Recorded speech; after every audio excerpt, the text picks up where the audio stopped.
Sometimes the most important decision in a game's history is deciding that what you've already built isn't good enough. On January 21st, 1998, Capcom released Resident Evil 2 for the PlayStation, but by the time it reached store shelves, it was already the second version of that game. Development on Resident Evil 2 began just a month after the original Resident Evil wrapped in early 1996.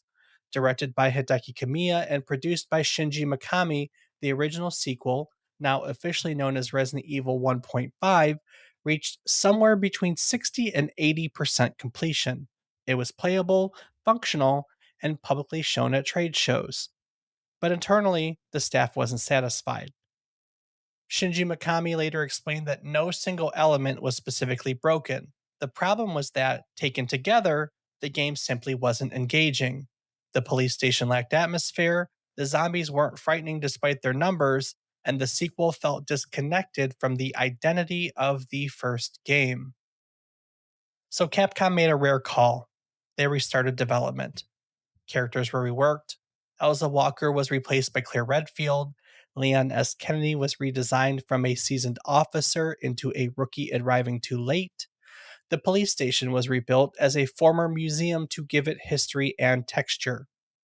A professional scenario writer, Noboru Sujimura, was brought in to more firmly connect the sequel to the world of the original game. The decision delayed the release. It increased costs, and it came with no guarantee that starting over would actually result in something better. But that restart is why Resident Evil 2 became more than just a sequel.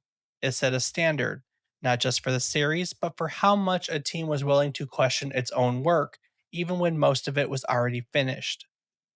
We spent a lot of time with that lost version and what it reveals about creative decision making in episode 125 of our video game history podcast, A Trip Down Memory Card Lane. Because sometimes finishing the job is easy. The hard part is deciding whether or not it deserves to be finished that way. Tomorrow, we'll step into a very different kind of mystery, one built not on monsters or panic, but on quiet conversations, handwritten notes, and a place where the walls remember more than the guests.